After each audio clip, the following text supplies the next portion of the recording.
ഏയ് എന്താ പറ്റിയേ? എന്നോട് നിങ്ങൾ മിണ്ടണ്ട. ഏയ് അതെന്താ? നിങ്ങൾ കല്യാണത്തിന് മുന്നേ പടത്തിൽ അഭിനയിച്ചിട്ടില്ലേ? ഇതൊക്കെ നിന്നോട് ആരാ പറയണ്? അതൊക്കെ എനിക്കറിയാം. നിങ്ങൾ നായികയുടെ ഭർത്താവായിട്ടല്ലേ അഭിനയിച്ചേ?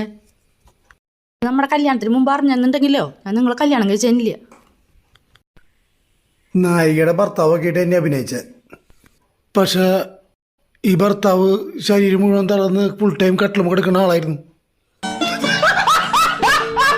അതെ, എന്നാ കുഴപ്പമില്ല. നമ്മുടെ ജീവിതത്തിൽ വേണ്ടപ്പെട്ട ഒന്നാണ് സന്തോഷം. എൻ്റെ സന്തോഷത്തിൻ്റെ മെയിൻ കാരണം എൻ്റെ ഇക്കയാണ്. എൻ്റെ മുഖത്ത് ഈ സന്തോഷം എന്നും ഉണ്ടാവണമെങ്കിൽ എൻ്റെ ജീവിതകാലം മുഴുവൻ എൻ്റെ ഇക്കൻ്റെ കൂടെ ഉണ്ടാവണം. നിങ്ങൾക്കോ? എന്ത് സന്തോഷം എന്ന് വെച്ചാൽ